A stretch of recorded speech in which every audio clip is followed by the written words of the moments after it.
Dude, are you okay? No, I'm not okay. Do you want me to stop recording? No, I don't want you to stop recording. I want the world to see me in my rawest form. This world is over. This world is over, man. Why? Why? Oh, I'm sorry, Peyton. Were you paying attention at all the last week and a half?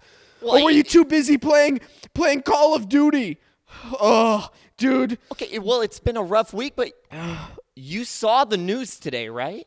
I saw the news and my heart Yes. broke, okay? My heart broke and I don't know what to expect, okay? Because my world is crumbling right now. Wait. Are you a Trump supporter? What? Am I? No! How dare you? So what's the problem What's here? the problem? Okay. Let me tell you what the problem is then. Okay? I sat in on the Joe Rogan podcast with Kanye West, all 3 hours and 10 minutes of it. And God had told Kanye West that he would become president of this United States of America. And it's November whatever. And look at that. Kanye West has seceded. I'm sorry, you're a Kanye supporter? Wesam, well, let me break it down here real quick. You think rapper, artist, Kanye West is qualified to be the president of the United States of America? I thought you were better than this. You son of a... Kill you! What's up? Our guest today is Leonard Wu. He's a longtime friend. You might recognize his voice on Ghost of Tsushima. He played Rizu. Die already!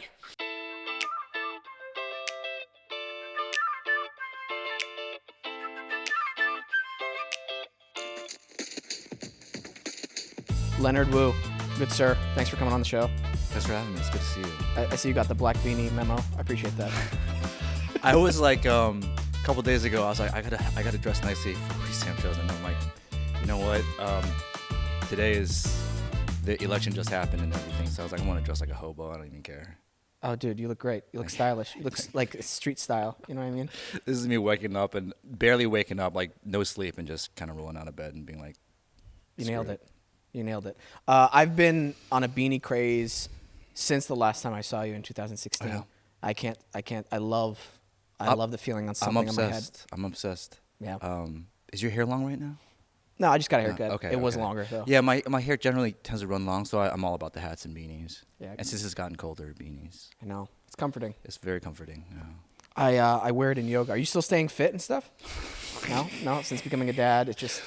No, I was actually doing a pretty good job. It wasn't being a dad; it was quarantine. Ah.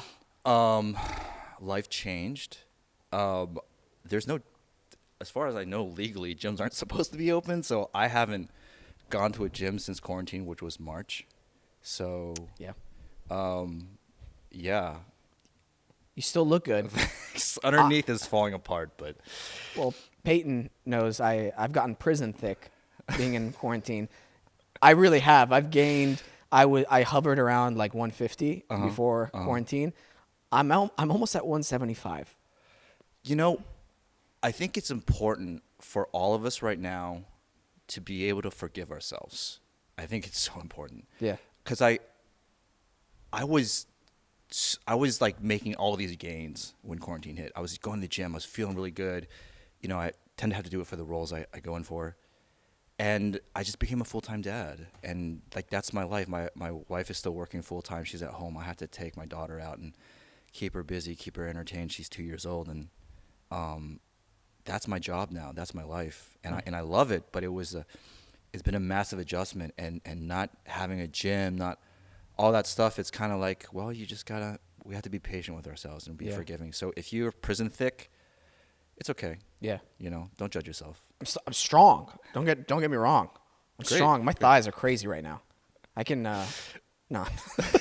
No, I really have gotten I've added muscle, but I've also added this is the most belly I've ever had Yeah. in my life. Yeah. And even like doing certain stretches, I'll feel Yeah. it there. And I'll be Yeah. like, oh, hi there, friend. You've never existed before. You know, if and when things go back to normal, you get it back. Yeah. It's like whatever. See, I'll be more motivated to get it back, especially when you're in the, you're busy with acting, you're busy going out and stuff. There's like a little bit of motivation there. But now that you're a dad and when things go back to normal, how do you think you're going to juggle that?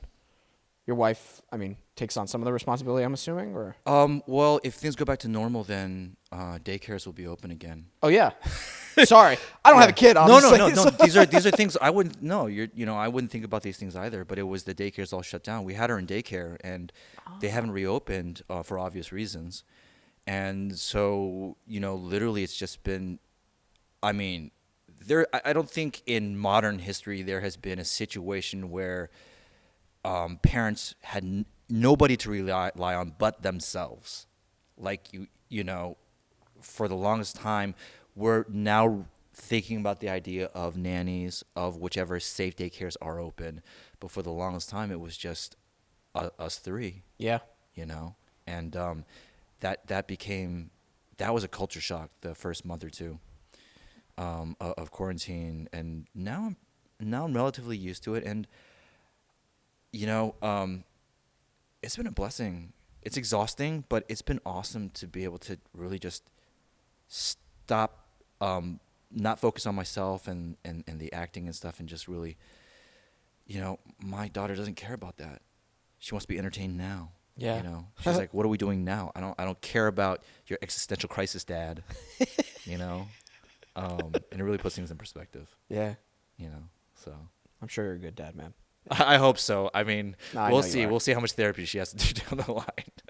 It's amazing what most humans can endure and start adapting to. It's true. And I think the quicker you realize this and accept it, and you can handle just about anything that comes your way, any adversary, any like life changes, especially outside circumstances outside of your control. Yeah.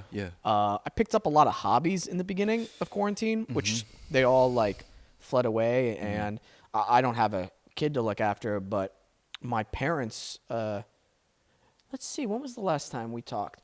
Oh yeah, I guess you don't know. So my dad sold, we sold our family restaurant about 2 years ago, a little over 2 years ago. A month into the retirement, my father fell off a ladder, broke his spine. Yeah. I'm so sorry. We weren't sure what was going to happen that first week because he was on blood thinners. He needed surgery immediately. We didn't know if he was able to walk again, if he was going to be paralyzed, any of that stuff. On top of breaking his spine, he also broke his wrist and he had a huge liver damage. Oh my God. Yeah, and so he spent the last 2 years learning how to walk again, learning how to maneuver and be independent, and it was a big, moment for our family to come together. And so during this quarantine and stuff, like like I said, I don't have kids to look after, but I kind of help my parents now, which is great. They live here, right? No, they live in Oklahoma. Yeah. So have you gone to see them at all? Yeah. Wait. Okay. Did I go to Oklahoma, Peyton? See, I don't know what happens in the past anymore. My memory's horrible. I don't know. They were in Scotland for a while, taking care of a family friend who was dying of cancer, and but yeah, I think I visited them. No, they came here and visited. Okay. So, but we're going back for the holidays, I think. And how are they? And how's your dad doing? Dude, he's a case study for all the doctors because he's in his late 60s and he is making progress way past where they think he was. Good. So he's able to walk by himself now. He's able to do exercises and everything. Like we need more of that good news. Yeah. He's motivation. I'm happy for your family. Thank you so much, man. Thank you. But like, I realized during this thing, to kind of circle back, what am I doing? Why do I do what I do? Like acting, and it's like, oh, I need a purpose. So I'm doing these hobbies literally just to fill time. And I'm not enjoying them. I'm literally just filling time. Right. And so that was my biggest obstacle, which is not a big obstacle to have compared to other people who've lost their jobs, who don't have a roof over their head, they're losing everything. But I think it's important to be empathetic with everybody during this time, especially because you don't know where people are at with their lives, with what things they're facing, and I'm sure that you and your family it's not all like sunshine and green fields. No, we're either. we're very lucky. My wife still has her job, and she's the breadwinner, and it affords me the time to be able to focus on taking care of our daughter when she's working. And we still have a roof over our head, and we're able to put food on the table. So we're very, very lucky. That's all you need. And then also, you are the voice of Rizu of Ghost of Tsushima. Yes. Which that's freaking no, seriously. Yeah. That was Ghost of Tsushima is probably one of my favorite all-time PlayStation games. Love to hear it. I love samurai culture Who doesn't? and Who doesn't? Bushido code. Yeah. And to play a game that executed that so well. Yeah. Oh, my gosh, I wish there was a camera on me when I was playing that game for the first time. Oh, dude, whenever you get to like finish people for the first time, I get goosebumps. Yeah. What was it like? It was an amazing experience. It's I'd never done video games before. I'd done a little performance capture for Alita, but this was totally different. It's just you have the mocap suit with the balls, and you're in a space, and then they're like, use your imagination because none of this stuff exists. But that wasn't very hard because Daisuke, who plays Jin, is just on top of it. He's such a phenomenal actor that you're just in it with him. He's such an amazing theater actor, and it just transfers over into that world. And it was really special. I think the cast knew we were making something special, but whether it would be received kindly or not was always up in the air. As there's always the concern, well, this is a Western production company doing an Eastern story. Is this going to work? But, every day I was on set, the people I worked with, the writers, the head writer was there a lot, Ian, and the director, Nate, and Billy, he had many hats, but he was like the cinematographer / director. Just working with these guys, you could sense their passion. That it wasn't just like, this is a job, this is a paycheck. They are obsessed with all those things, samurai and Bushido code, and studying and making sure they do it right. And it comes through in the final product, which is why it was embraced. And so, we were all sweating bullets the day before it was like released. And, I was texting with the cast and Billy and Nate, emailing them all, and then the reviews come in, and then, the gamers tweet about it, and you're just like, it's so much more massive than TV and film. So much more massive. Well, that's what I want to ask you about then. Like, you not only did the voice, but you said you were in the motion capture suit, which is such a great opportunity for you to really put more of yourself into that character and find. I think those two are interconnected. The voice, being able to do the voice and the motion capture. Yeah, totally. Instead of having someone else do the motion capture, and then you're like trying to figure out 100%. This is a weird puzzle piece, trying to fit them together in this weird whole. Yeah, which I again, I haven't done a ton of video games, but I think they do that with some video games, and they didn't for all the main cast. The performance capture is their voices, and it really comes through. Nate was really obsessed with making sure everything was like just real and nuanced. And I'm not gonna lie, I'm not a big gamer, and have become even less so because I'm a full-time dad. So when I would be on set with him, I'd ask him these questions, like I do a scene with Dice, and Nate would be like, they're all very collaborative, and he would ask me like, how do you think about this if we go this way or that? And I would say to him, you obviously know the gaming world better than I. I can do this two ways. I can do this where it's a little bit more gesticulating because it is a game, or I can zero in with my eyes and just focus on just really being there. And film and TV, it's no different from film and TV acting. Yeah. And he said, the technology is so advanced now, just do you.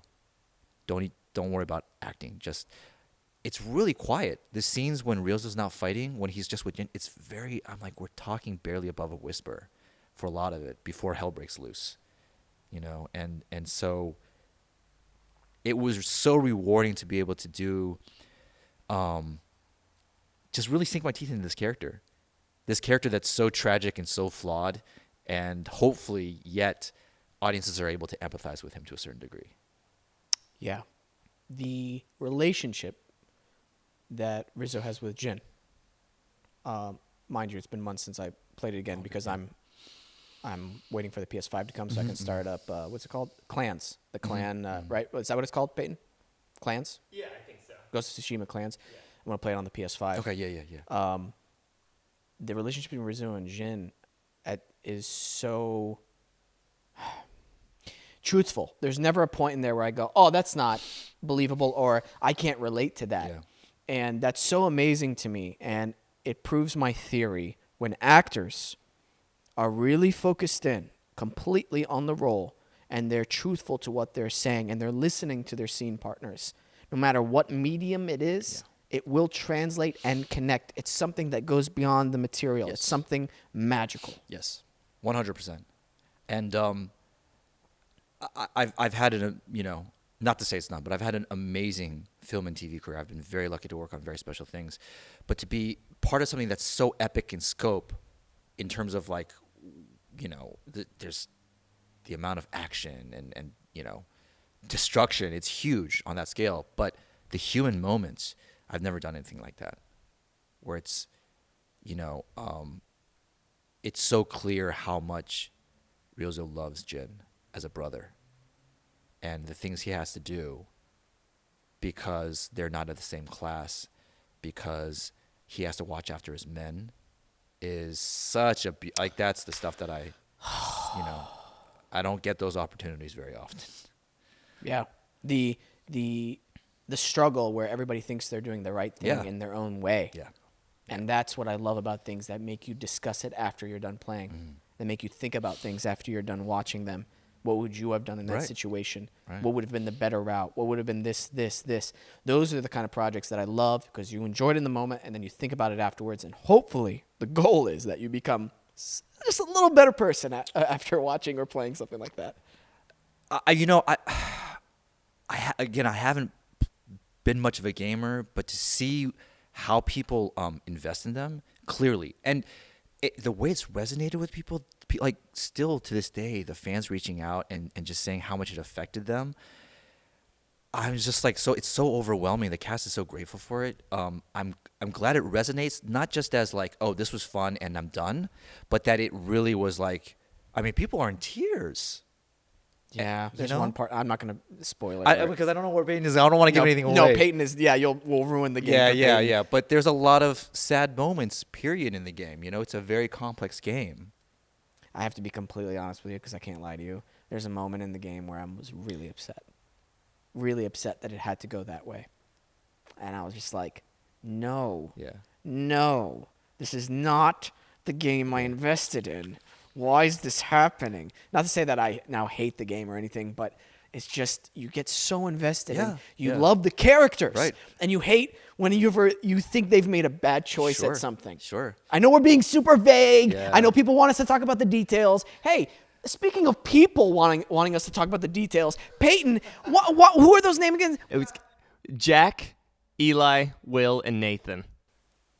They're big fans. Okay. And they're his friends. Okay. First of all, you need to call them out for not subscribing to Wesam's World, first of all.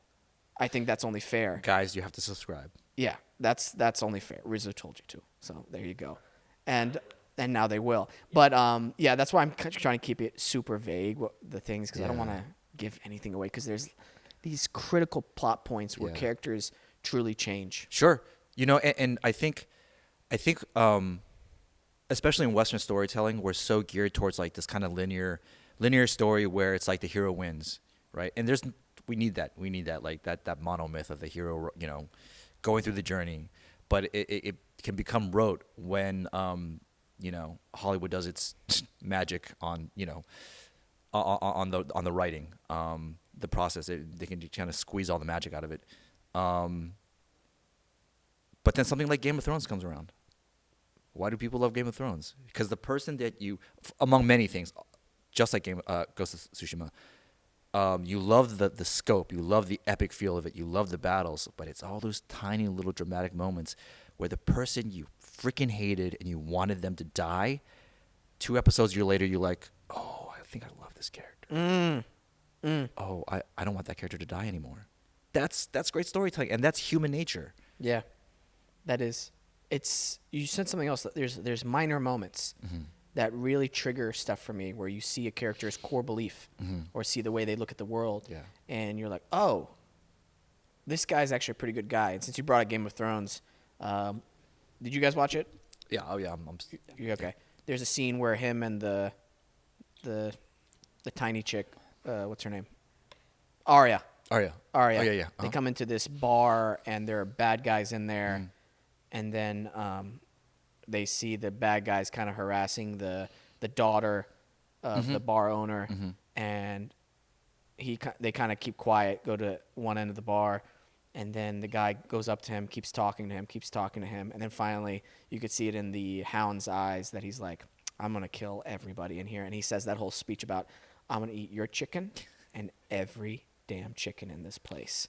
And I'm like, oh, shit, he's such a badass. Yeah, you're like, yeah. oh, he's going to kill everybody. Yeah. And it's those little Sure, moments where you see sure. that switch. And Ghost of Tsushima had that. And one of them where I really felt pain for Rizzo's character was specifically, and I'm not giving anything away, the castle scene where he small sacrifice versus big sacrifice. When I got that scene, I was so grateful to Sucker Punch. I was so grateful because that's one of the scenes. Does not give me anything away, but that is one of the scenes that I'm not with Rizzo, and it says it's like it sums up. It's the summation of that character, and I was so glad that they wrote that in. You nailed it. Thank you. No, I'm being serious. Yeah. You really nailed it, and I could see that in the motion capture, in the I guess you could say the motion capture because it's not like you, but it is you on the video game. Yeah. That's why I say that. There's just these little moments where you feel the pain, and you're like, crap! Like he thinks he's doing the right thing. Yeah. Perspective. The actor Gallagher. What's his name? Patrick Gallagher. Clinton, played the Khan. He nailed that too. Yeah. Oh my gosh. He's great. Seasoned act. I love old actors like that. He's not old, but you get it. Like he's just seasoned. You're like, oh, whoa, this guy's a master at his craft. Yeah. I mean, he's seasoned. Yeah, he's been around. I've known him for I think when he had done the first Night at the Museum. I think he played Chinggis in it. Genghis Khan? Yeah, oh, no way. Yeah, I think he was Chinggis in it. Really? Yeah, I think so. Now I want to look it up. Yeah. He's definitely. I don't know if I can't. I've seen the movie, but I can't remember if specifically Chinggis. But he's a Mongol in it. And yeah. I thought you were going more. I thought there was more. No. He was. But Attila the Hun. Okay. I'm sorry, Attila. Attila. Yeah. Gosh. Yeah. Close enough. The war was very similar. It is similar. But I've known him, and he's this comedic actor. But he's a fantastic actor. But it's a bigger conversation to be had. But it's that thing of the roles out there for Asian Americans or people of It's changing. Color. It's definitely and changing, and it's changing in the right direction. Yes. Thank goodness. And there's going to be some great stuff coming out in the next 2 years. Definitely. I feel it. Definitely. I feel it. What did you get working with a seasoned actor? Is there anything in particular that you can talk about where you were like, oh, that's so cool, or oh, I learned this? Or even from the actor who played Jin and stuff like that, or anybody in there? It's surreal because Patrick is a goofball. And that's kind of how I know him, because I've known him for a while. I hadn't seen him in a long time between around the time of the Night in the Museum and working on this game. But he's just this natural, funny guy, sweet and effusive. And that's kind of how he is. And then action, and it's like murder, you know, like you find that with a lot of when I was working on, I know we're talking about Ghost, but when I was working on Marco Polo, which takes place during the same era, Benny Wong is the same way. The guy who plays Kublai, who's immense and powerful and scary as the Khan, and you call action, and he is the sweetest, gentlest human being. So interesting. And it's the same thing with Dice. Like he's he has the most amount of work, obviously, out of everybody, so he keeps to himself more, so that when he was doing this game, he was up doing the Oregon Shakespeare Festival at the same time. Whoa. Yes, he was in repertoire, I guess, up there. So he was up there full time, and then on occasion, because usually what will happen is we worked on this game for like 3-4 years. He would fly down for like a week, and they would do all this stuff. I mean, that dude he was doing Shakespeare. He was doing this fantastic musical Cambodian rock band, and then on top of that, he would come down, and like when I would get stuff, they're like, okay, here's your sides. I'm like, ugh. But Dice's is like 100 times more stuff for the week. All these, and I mean, the guy's a pro, and you know he really obviously, as Jin, kind of set the precedence, and he was this amazing leader. Yeah. And so he just never he was just like chill and fun to be around. Even the stress never got to him. And I think so much of it again is we all knew we were making something special. Again, we didn't know whether people would receive it well, but you just don't get opportunities like this as Asian Americans. So let's make the most of it while we can, because who knows when the next time will be. It'll be soon. I hope and so. I really do think so. And everybody on a pure acting level, I mean, the whole game itself is a huge success, but just on a pure acting level, you guys really knocked it out of the park. And a lot of that goes to you guys, the writing and the direction, for it as well. Thank you. It's inspiring for me as an actor when I see good work, and I see 100%. And I'm like, yeah, right? 100%. I sometimes, I don't know if you watch certain things where you'll watch like 10 minutes of it, and you're like, all right, cool, I got a feel for what this show is or what this movie is. We watch a lot of stuff. There's a lot of amazing TV right now, thank God, during the quarantine, but we watch a lot of stuff to fill the time. Every once in a while something comes around, right? I just recently finished Queen's Gambit. I don't know if you guys seen it. No. Oh my God, it is tour de force filmmaking. It is so good. Queen's Gambit? Yeah, on Netflix. Okay. Yeah. It's about chess, but it's not about. I'm like, it's the thing about it, it's not just about chess. It stars Anya Taylor-Joy. Oh, I've heard about this. It's freaking amazing. It's just like when I watch this kind of stuff, it's like for me, it's this year's Chernobyl. And I like when you're able to, like you said, when you're able to take art and you're able to affect people in such a way, that's magic, right? That's what I feel like we should all strive for. Of course, we want the popcorn stuff, but Sorry, I just had to throw All that good, pillow. all I was good. playing with it the whole All good. talk. Yes, Queen's Gambit. Alexandra Gorski, our social media producer on the show, talked about it. The main person is a girl, right? Yes. She studied how master chess players even grab the chess pieces. All of the I didn't know that, but it doesn't surprise me because the amount of passion that's put into it clearly by the writer, director, creator, and the actors, it is, every once in a while magic comes along. There's been a Bly Manor for me was lovely to watch. When it just gets you, like I think we love the spectacle.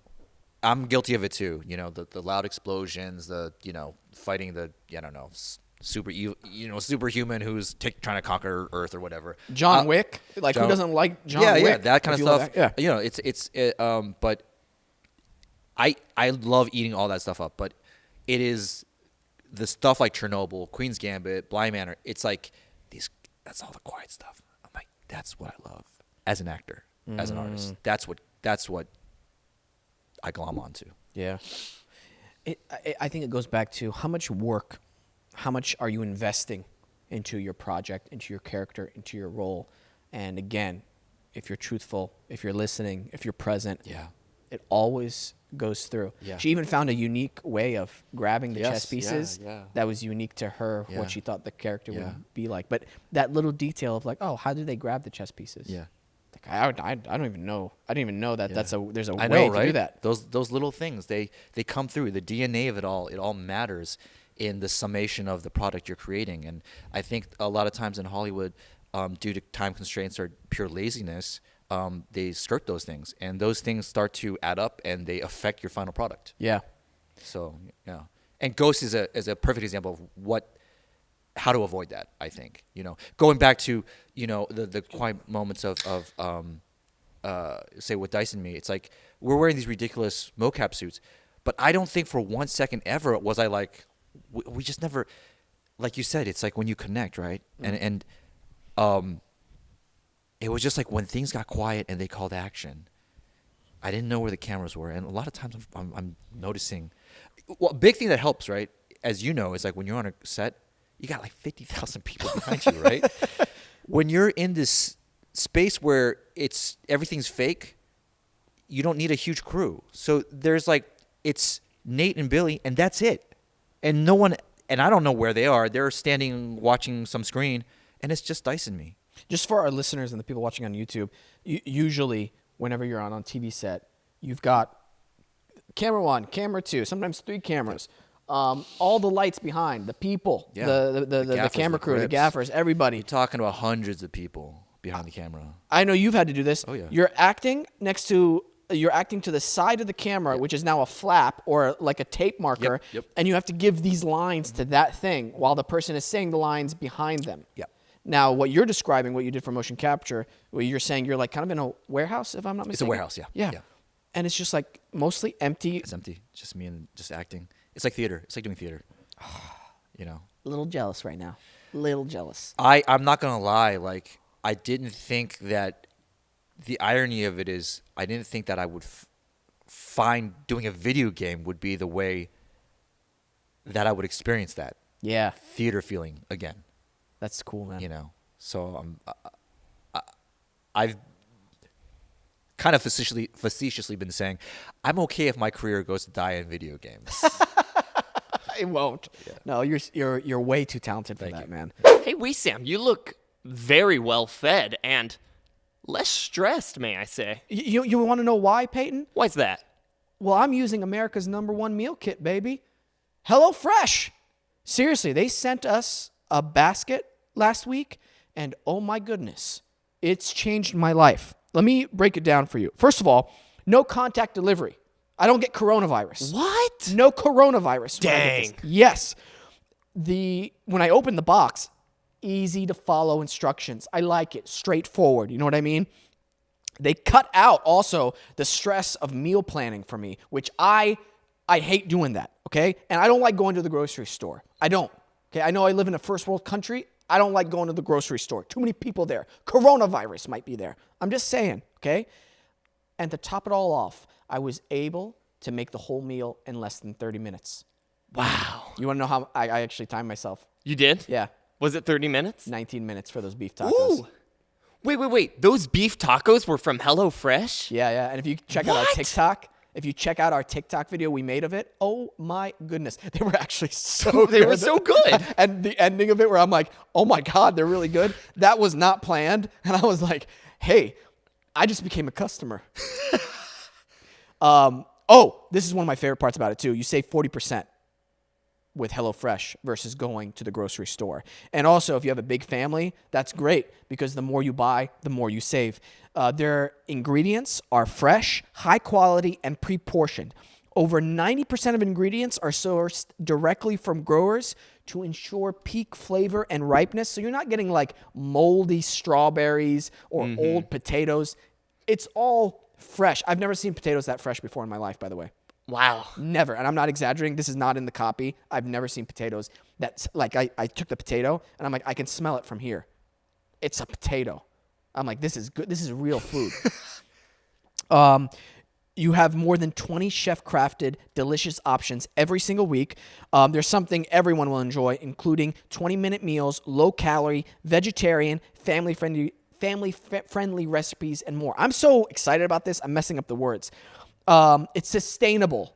Did you know this? HelloFresh is the first global carbon-neutral meal kit company. I did not know that. Yeah, so when you buy it, you're saving the environment. Oh, I'm a customer again. You skip the grocery store and use HelloFresh, you're reducing your food waste by 25% at least. Okay? They're pre-portioned, right? So you're not overbuying. Also, whenever they deliver your stuff, it's flexible. So you can change your delivery days, change your meal plans whenever you want. And also, you can skip a week. Let's say you're going to visit the family. Oh, I'm going to skip a week on the app. They have an app, guys. You can keep your fridge stocked by adding extra meals, proteins, quick meals like breakfast on the go or 10-minute lunches even, or our desserts. Oh, I love that. So, in 2020, check this out. Not only are they saving the environment, but HelloFresh has donated 3.5 million meals to people in need. Can you imagine that, man? Oh, man. Is this company run by Jesus? Maybe. Or Buddha? I don't know. Maybe. Maybe. It seems like it. It seems like it. I'm being serious. This company seems too good. But I love that. And you won't believe the deal that we're giving our listeners. I didn't even believe it when I actually emailed Eddie and I was like, "Hey Eddie, is this correct? Is this a typo?" And he's like, "No, that's real. That's what we're giving them." Check this out. Go to hellofresh.com/WeSam90 and use code WeSam90, WESAM90 to get $90 off, including free shipping. Get out of here. Get out of here. We're literally giving people $90 worth of free food. That's what Jesus would do. I'm just saying. I'm just saying, this company seems very pious, very good. I didn't want to, you know what? I didn't want to bring this up on the podcast, but I think I'm going to have to. Oh, okay. The UPS driver who delivered the box. Yeah. I could have sworn he had a halo around his head. I'm just saying. So you're getting it delivered by angels. I don't think I'm allowed to say that, but I'm going to say it. Hey, go to hellofresh.com/WeSam90 and use WeSam90 to get $90 off, including free shipping. I'm so excited with the capabilities of the PS5, which for people watching on YouTube, hit that like button real quick, and then also subscribe. But I've got the wireless. I thought it was wireless. I was telling Peyton it was a wireless charger, but it's just a charging station. The capabilities of the PS5. I don't know. Have you seen it? No. Okay, that's fine. That's fine. It's fine. When this airs, it's already come out. Oh my gosh. It's real life. Yeah. We're getting close to real life video gaming, and I'm so excited what the actors can bring to that now. I I think that it's really important. I've been saying this for a long time. I think with the virus, it's kind of sped things up. But I always felt like there was going to be a convergence. I said this 10 years ago. I said, I feel like there's going to be the convergence between video games and filmmaking. And I said, at the time, this was like 2010. I said, I don't know how people will digest it. Yeah. But there will be something where they're experiencing, because that culture wasn't there. But now you have Twitch, right? And so that's answered now, how people watch. And in 2010, I was like, I don't know how it will be done. I don't know if people will be interested, but I feel like this is the future. It's very clear. I was like, oh, people are as interested in watching other people play as they are in playing the game themselves. That's all been answered, right? And with the way things are happening now, with having the safety protocols because of the virus, they're going to want minimalistic things. They're like when you do video games, it's 10 people max inside the warehouse. Yeah. So it's just kind of sped it up. And, to the victor goes the spoils. Whichever company figures out that integration, like you said, like it's real life, they're going to be ahead of the game. Yeah. There's so much more money in gaming than there is in movies. Oh my gosh. You know. What is it? GTA 5? I think. What is it? How many hundreds of millions? It's in the billions in profits right now, I think. Billions. Yeah, billions. Like I can't fathom. I was like, my friends who are hardcore gamers are like, "Oh yeah, you're in a AAA game." I'm like, "Cool. What does that mean?" Yeah. you know. Yeah. I'm like, and they're like, "That means that game costs like 500 million to make." I'm like, "What? What are you talking about? 500 million?" It's mind blowing. We had a guest last week. His name is Kevin O'Brien, his childhood friend. He works at Riot Games. Yeah. Oh yeah. My buddy works at Riot Games too. Yeah. Oh, what does he do there? He does the design for the live events. So he does the design for like all the banners and stuff like that. So they just had their competition in China. Oh, cool. And so he did tons of the banners and stuff like that. Oh, that's awesome. Yeah. He started off as a playtester there. And what's he do now? He's the QA manager for their game Valorant. Oh yes. Amazing. Yeah. Yeah, I'm always like getting info about. Again, I'm not much of a gamer, but I get tons of info from my friend. Well, you should check the episode last week was just a blast, learning how that whole process works, and he actually quit being a lawyer to pursue his dream job. He quit being a lawyer to start out as a game tester. Yeah, That's and then amazing. they ended up keeping. Have you ever been over there to their campus? Yeah, that's what I wanted to talk about. Have you? Oh yeah, all the time. I'm like, Riot Games. I'm like, I go to my friend Jarrett. And I'm like, Jarrett, I'm hungry. I want to go to lunch. And he's like, come on over. Because like their food's amazing. It is. You know what I'm talking about? They showed. They me the take care of their cafeteria. employees. Oh, I love that. And he's like, and then it was like I had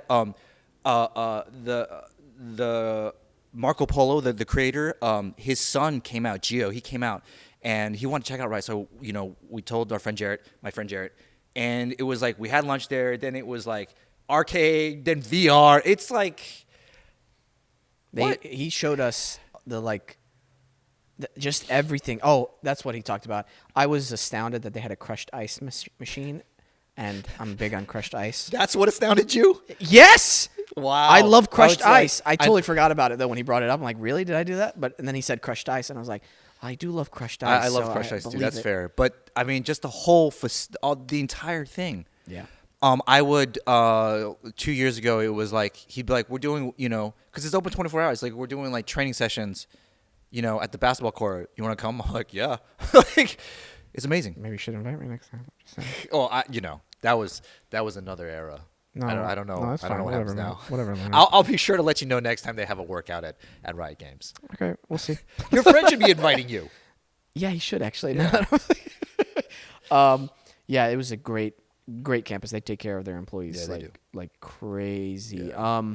But yeah, I was so surprised by my friend Kevin whenever I first visited that campus. I was like, "Hey, how do they make their money if the game is free?" And he was telling me it's just in-app purchases. I'm Yeah, like, it's crazy. What? Billions and billions. I think they're always number 1 or 2. Yeah. Like a cape or Yeah, something that's yeah. leopard print. You pay like $1 for it, and they make Mm-hmm. tens and tens of thousands of dollars from it. It's like, holy crap! Yeah. In the wrong business. I pitched him my video game. He thought it wouldn't work, and that's fine. That's his loss. Mads liked it. Yeah. All right then. She fell in love with it. I think it'd be funny. You want me to pitch it to you? Sure. Yeah. Yeah, it's parents Uh-huh. pushing their babies in strollers on different courses, kind of like Mario Kart. Okay. And you pick up power-ups, Uh-huh. and you can like hit the other parents with the babies and stuff like that. And it's diverse. There's tons of different babies from different ethnicities, different parents. Being chucked, Oh well, among other things. yeah. Well, they're pushing their I like kids. it. Their kids. It sounds very controversial. I like it. Great. Everybody thinks it's controversial. I don't get it. Why? I find it funny, but Okay. I have a crass sense of humor. I don't know how much people would I don't know how much the other masses would be for like parents committing acts of violence with their kids in tow, but I'm for it. But it's like the Mario Kart vibe. It's the Yeah. Mario Kart. Yeah, violence. yeah, yeah. No, so I'm nobody's totally really down. getting killed. I think I'd be down for that. Thank you Yeah. for your support, Leonard. And as a person who's not much of a gamer, like the simple, like I'm Mario Kart. I love Mario Kart. I would be totally down for that. I was hoping they would come out with a new Mario Kart this year. but they came out with a virtual one where it's actual RC car, and you set up these little things like. I seen that. Yeah. Yeah. That's really bizarre. I don't know if it's going to be a hit or not. I don't know if people want to. Taking off on Twitch. Really? Yeah. Oh, okay. Well, good for them. Yeah. I just wish I want another real Mario Kart game with a lot of levels. I love playing it. I'm old school. What's the first system you played? I mean, Atari. Oh, wow. Yeah. Atari, yeah. Wow. Donkey Kong, Atari, like old school. Wow. And then Nintendo. You look so young. I forget that you're a little older than me. And I'm A lot older. you are a lot older. You're 70 and that's Yes, amazing. yeah. You look great. Yeah. You look fantastic. Thank you. You could have ran for president. I think if not soon, yeah. No, Atari, and then Atari. I didn't have Commodore, but my friends had Commodore. I played Commodore. Wow. And then it was Nintendo. I'll look up your age later. It's like surprisingly not out there, but That's why I want to keep it a age. secret. Yeah. 70. We find out you're really 70. We're like, what? Wow. Yeah. Stay out of the sun. Oh my gosh. I turned 33 this year, and that was a little surreal to me.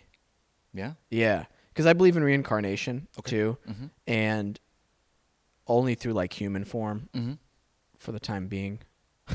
And yeah, it's just weird to think that in this lifetime I'm 33, but if I look up my if I look up my past life, if I imagine like if all these other past lives I've had, I'm really timeless like with everybody else. Like my soul is timeless. Mm-hmm.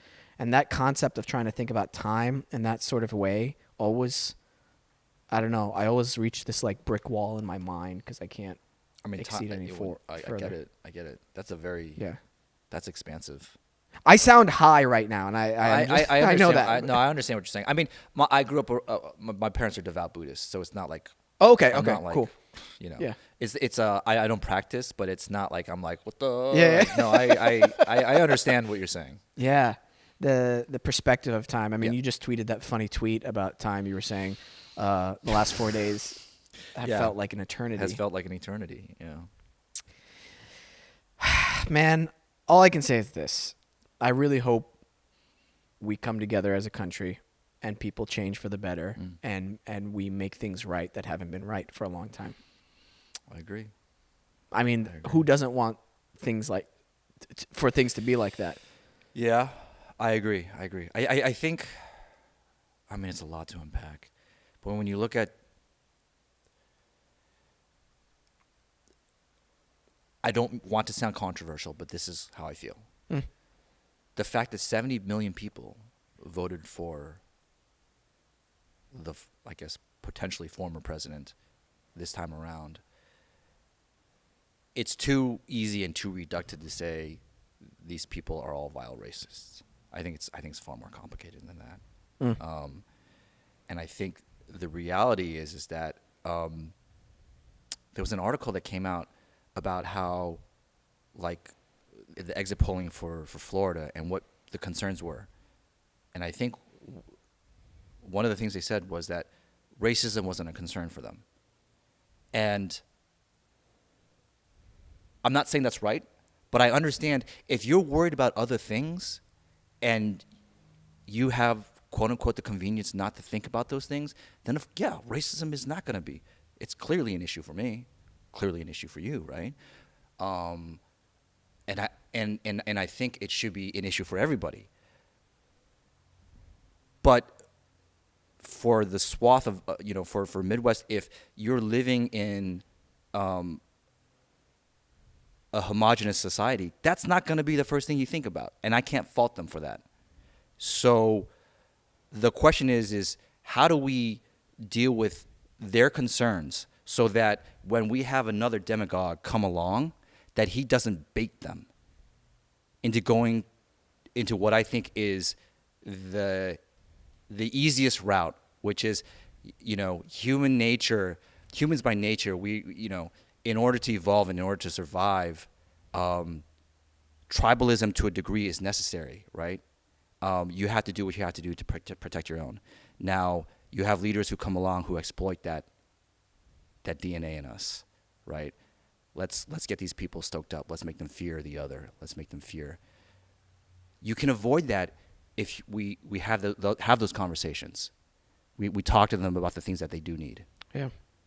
So that you don't ever have to go to that place, and you don't ever have to entertain this so-called leader who will go to the basest of human places in order to stoke anger and passion. I find that any type of extremism, any type, going far right, far left, that is two sides of the same coin usually. Yeah. Whenever you go to that kind of level of, again, perspective, closing your perspective. No, this is the right thing. No, this tiny little dot here is the right thing. This is the truth. This is only the truth. Everything else is a lie. That's where things start getting dangerous. That's where violence happens. That's where people get hurt. And I hope the coming generations grow. Yeah. I hope that there is a positive and a good, when I say good awakening, I mean like a literal goodness, like I don't want to say piety, but just the simple stuff. And from any religion, what's that golden rule? Do unto others as you would have done unto you. I mean, if you literally thought about that and lived your life just by that one rule, dude, like 80-90% of our problems would probably go out the window. Yeah. I don't like when there's like this separation, when you divide. I agree. Divide people. I agree. It's literally called the United States of America. Yeah. You know, it's not a perfect country. It's built on a lot of. I agree 100%. Yeah. So it's like my issue isn't with the followers who have been able, like, they've latched onto something that, for whatever reason, they've latched onto something that Trump has said. My issue is with Trump. My issue is with the people who have enabled him, the leaders. You don't. I mean, it's like you don't lead. This is not how you lead. It's cruel. Like you're leading people through fear. Yeah. I don't know what to believe anymore sometimes. And even for me, somebody, and I'll be specific with what I'm saying here. It's gotten to the point where I find myself to be an educated person. I have a good self-awareness and everything. But sometimes even I question something that like what certain media outlets put on. And I always have to go, okay, wait a minute. Like, I have to look this up. Is this real? Sure. Is this accurate? Is this fake news? Like, because I'm like, I know this network has an agenda. I know this work has an agenda. I know they're pulling truth from this part. So let me do my research. Let me figure out what really has happened. Yeah. It's becoming so muddied, and I hate that. Like, there is no unbiased source. And I just want, just somebody tell me really what's going on, because I'm going to lose my mind. I know. I get it. And if somebody who's easily baited or easily misled, dude, of course you're going to. Of course. I feel like I'm pretty strong mentally, but even sometimes I'm like, well, now I don't fucking know. Congratulations, Wesam. You're confused like everybody else. Yeah. This is frustrating. It's frustrating. Me. It's okay. Like, it's human nature. And you have a lot of leaders who are going to do what they're going to do to exploit that. Yeah. On both sides. Yeah. On both sides. Anyway. Quiche Wu 2024. What do you think? I would like to stay out of politics. Just standing on the sidelines is stressing me out. We have an on-running joke on the show and it's slightly a joke, but I want to be emperor someday, and I think I would do a great job. I'm telling you, Leonard. I would have czars, people who are educated in certain areas. Elon Musk, czar of infrastructure and transportation. Oh no, he doesn't support this. He took a sip. No. I'm just drinking my coffee. Okay, I thought that was like a. No. I read way too into that. You I'm definitely so insecure. read it. Yeah. No. Continue, please. We have fixed the education system. Yeah. Right off the bat, you got to help the childhoods. You like the way I talk? We got to help the childhoods out there. They're in danger. In danger? I'm too caffeinated up right now. Yeah. That's fine. Maybe not enough. I don't know. No, you raise a great point. I mean, we for the children definitely, and I don't. Can I give you an example? Yeah, please. And if you think people listening to this, why does one public school system not get funds as equal to another public school system? I agree. That's regardless of where they're from or whatever. Sure. Why are those two different? Oh, okay. They shouldn't be. Well, they are. And the ones that don't get funded well are in poor towns, cities, and they get funded by the taxes in that area, which are lower. Yep. And then, so that means people from poor income places, their public school system is shit. Yep. While people who make more money, their public school systems are better. And then they try to integrate with magnet programs or whatever. Yeah. And there's so many. I don't have answers. This is why I don't want to be I don't want to lead people. I have my opinions, but I don't know. I know that's not right. Yeah. I know it's not right to But what's the solution? ignore our country was built on slavery, on the genocide of Native 100%, Americans. 100%. I don't like when people do that. Like, you cannot take that out of history books. Right. And that's a common theme. We had another guest previously on the show. He's a historian. He's like a big TikToker now. His name is Pahari Kawa, and he's lives in Australia from Pakistan. And we talked about how that's been happening since the beginning of time. Sure. The victor writes 100%. the history. 100%. And I'm like, can we not put... They're trying to make laws for that. And I'm just like, that's not okay. Yeah, I agree. We're just going to continue to make the same mistakes. There's a great Buddhist saying, and I think you'd like it. I might have brought it up actually on the last time you were on, but who knows? There's a book called The Tibetan Book of Living and Dying, and it's based off the Tibetan Book of the Dead. And this Tibetan Book of Living and Dying, it's written by a very well-known and respected monk, and he wanted to apply the Buddhist teachings to Western living. And one of the chapters talks about how we continue to make the same mistakes over and over and over again. And eventually, we'll get out of it. So the story goes like this. So the way, this is what the story says. You wake up, you walk down an alleyway, you fall down a hole, you curse the hole. You get up, you go about your day. The next day, you walk down the same alleyway. You fall down the same hole. You curse the hole again. You curse yourself. You make a big deal. Then you get out and you walk away. Third day, you walk down the same alleyway. You fall down the hole again. You realize it's your fault. You get out of the hole. You walk away. Yeah. The next day, you walk down a different alleyway. Yeah. So that's like very... it shows how like we will continue to make the same mistakes until we at one point just go, oh crap, I'm responsible for these things. Yeah. And so I think self-responsibility is really important nowadays. 100%. I think I've been doing a lot of therapy during quarantine. Oh. And it's been working. It's been wonderful. And one of the things for me is that for whatever reason, my natural default is anger. I don't have, despite the fact that obviously there's tons of xenophobia happening and there's all these awful things happening to people of color, I was never really concerned. I've never really been concerned about myself because I have no issue with going to a very dark place really quickly with anybody that gets in my face. Really? Yeah. I never would have got that from you. Yeah, it's something that I've tried to remove myself from as I've gotten older, but it's an impulse in me since I was a kid. So it's never been it concerns me for my wife and my child, but it's never been something that I've personally I'm not worried with everything. Not that anything that's happening is okay, but me personally, walking down the street, I'm not worried about what happens to me because I have no problem going to, and I don't want to live my life like that. I don't. And so a lot of the therapy is like just trying to figure out how to get to this place that's past anger so that I don't go down that alleyway anymore. With my therapist, I'm like, I want to be at a place where I'm past anger so I can figure out what's after anger. Wow. No wonder you were so connected with Rizzo. Yeah. That must have been easy to connect with that in certain places. I feel like. Yeah. Well, that's why I play these roles so well. That's what I get cast for. I don't have a problem going there. Like, that is maybe the easiest place for me to go, because it's just it's kind of a natural inclination for me, but I don't want that to define my existence anymore.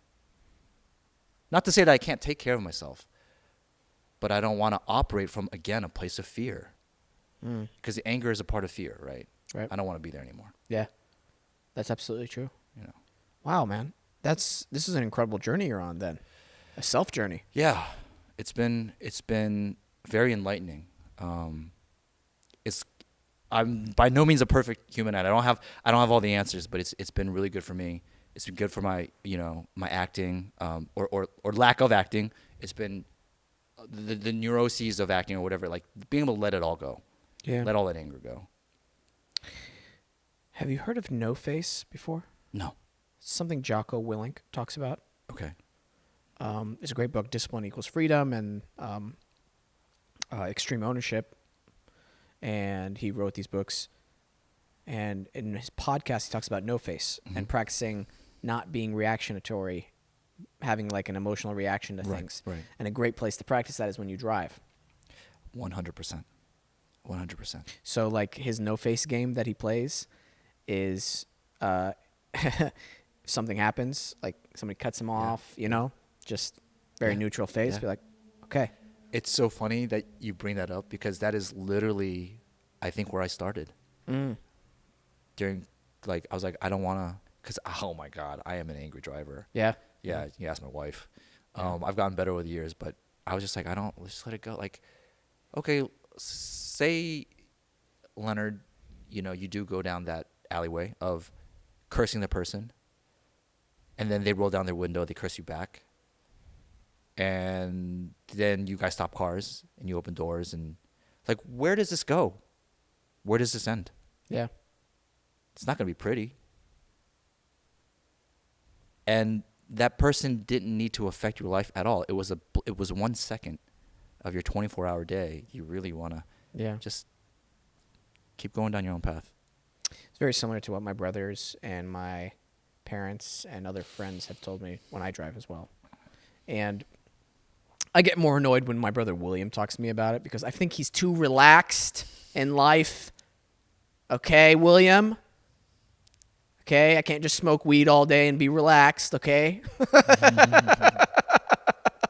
No, he doesn't smoke weed all day. He's a hard worker, but he is too relaxed.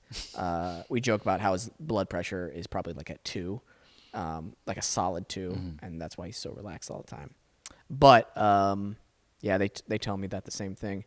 There's another Buddhist story which I love. It's a monk. He's walking through the woods.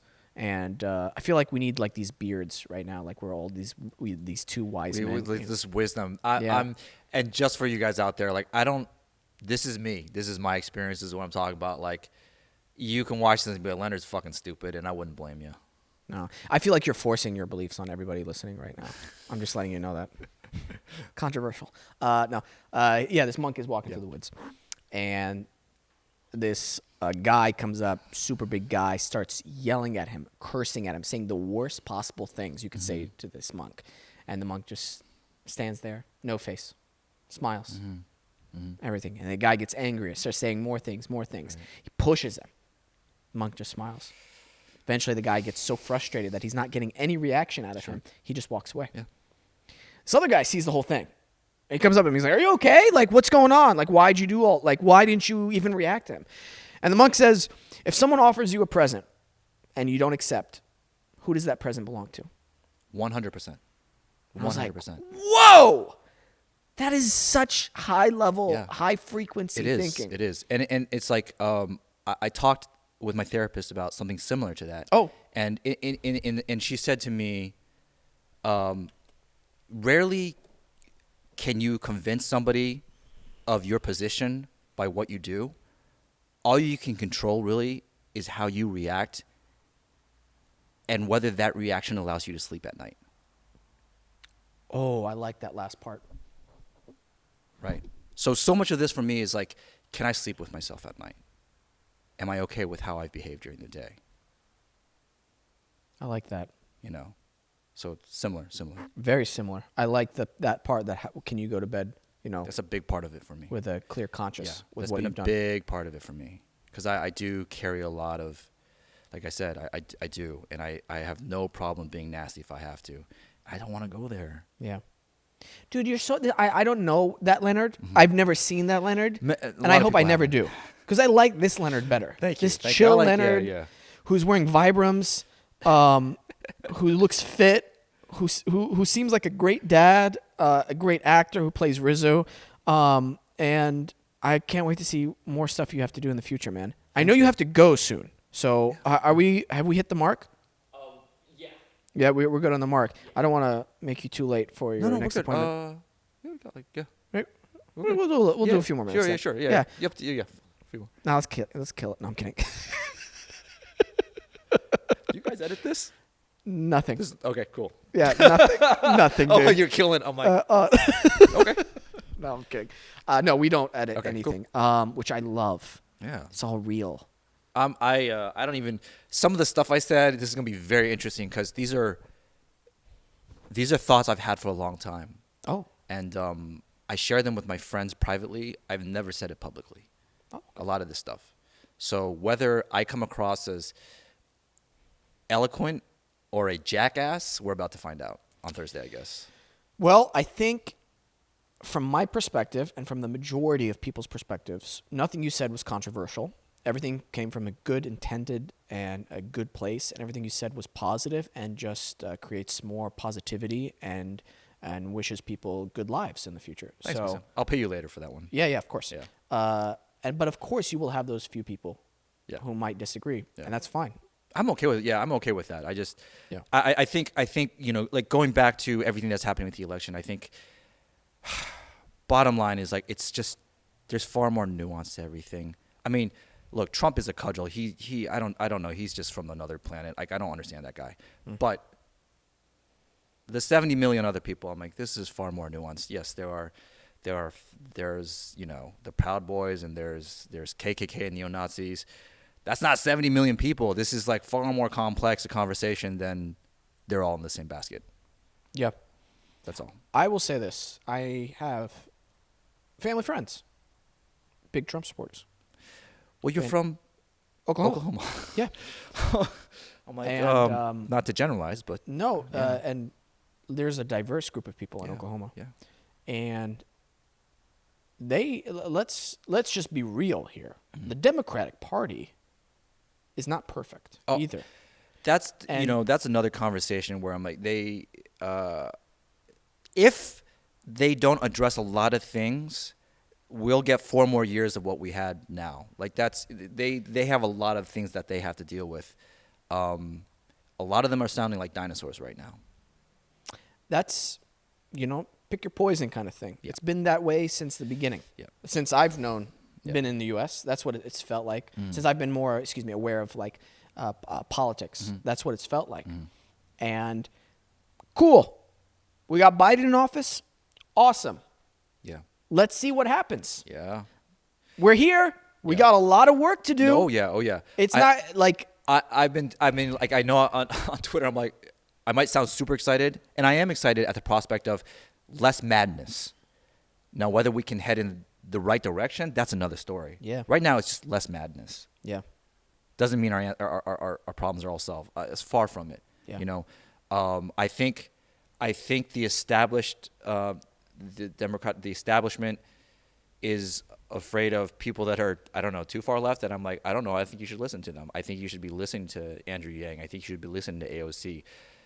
Put Stacey Abrams in some leadership position because that woman is amazing. You got to listen to. I was telling my wife. But there are, but I'm so sorry to interrupt no, you. please. I just want to hit this point. I think it's important to hear out everybody. Yes. I am not a fan of the posts I've seen where people are like, if these people voted for Trump still, it's about people's well-being and livelihood. Don't talk to them anymore. Those bridges are burned. And I'm like, I agree. I'm like, okay, I understand your frustration with them not caring about your well-being, and you feel that they're racist, and I don't agree with their position. But what's the next step from there? You want to kill them? Well, you want to what goes This on is after? literally what I just said, right? Yeah. What happens after anger? And I'm like, that was for me personally. So like you said, I understand the anger. I understand it. Like, as a person of color, I get it. It's been awful. What happens after anger? I would love for the discussion to be respectful and open with your neighbors after this. I don't like.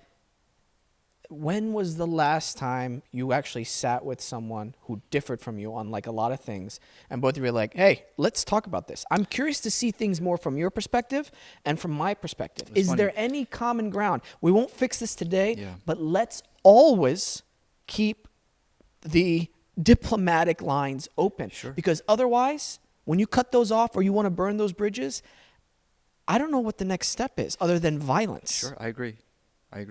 And listen, I come from Syria. I know. Yeah.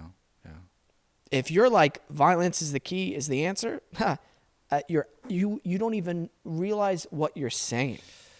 Yeah. It destroys families. It destroys generations of families. It destroys races of people. Sure. Yeah. So, I will do everything in my power to not go that route. I think that's important. I think. And I know people are gonna message me.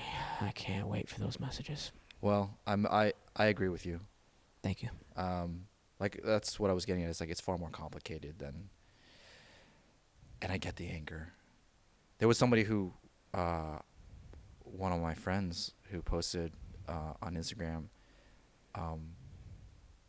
She kind of admitted she was like I voted for Trump, and kind of like opening up about that.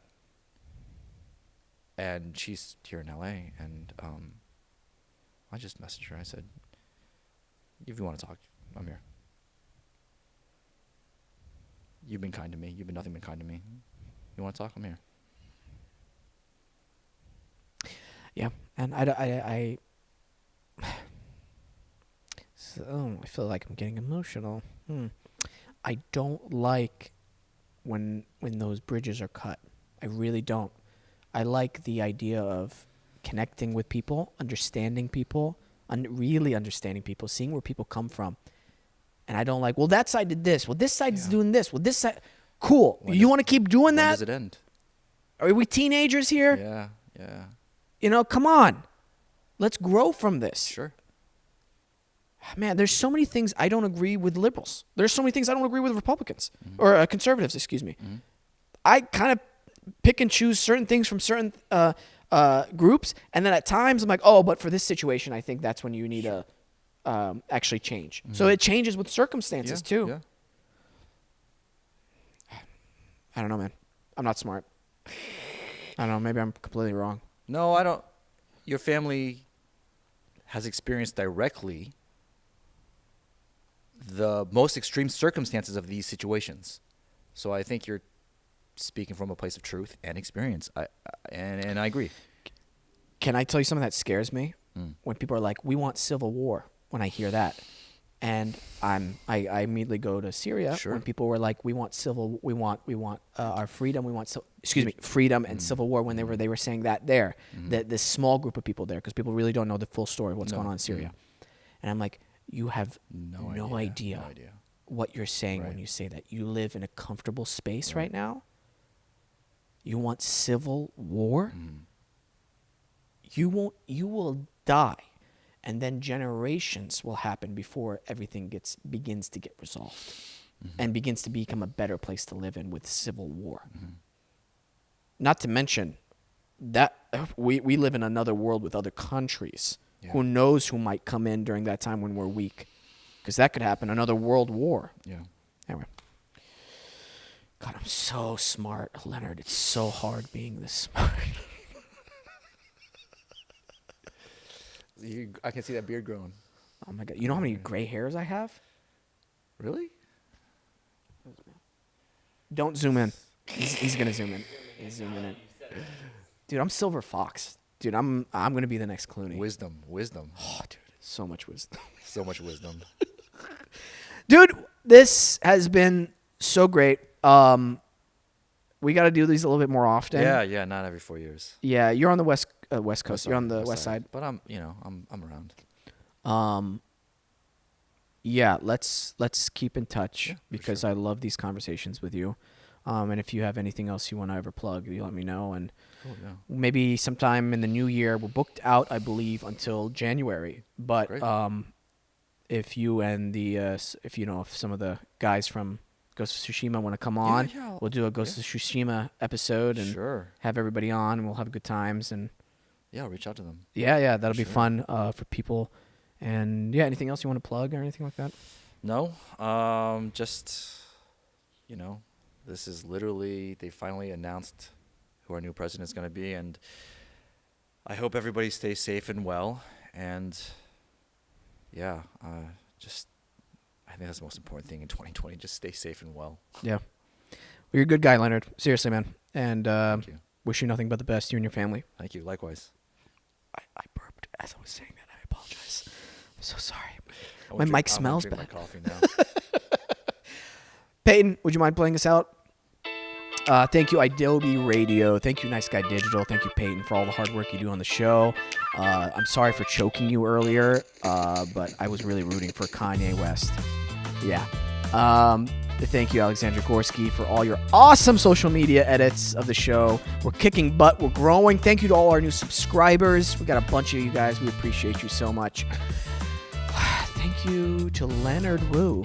Be sure to check out Ghost of Tsushima and buy the game. It's amazing. Buy it. You're at Leonard Wu on everything, right? I am Leonard Wu. I am Leonard Wu. So check out his social medias. Give him a follow. Show him some love. And tag us if you enjoyed the show.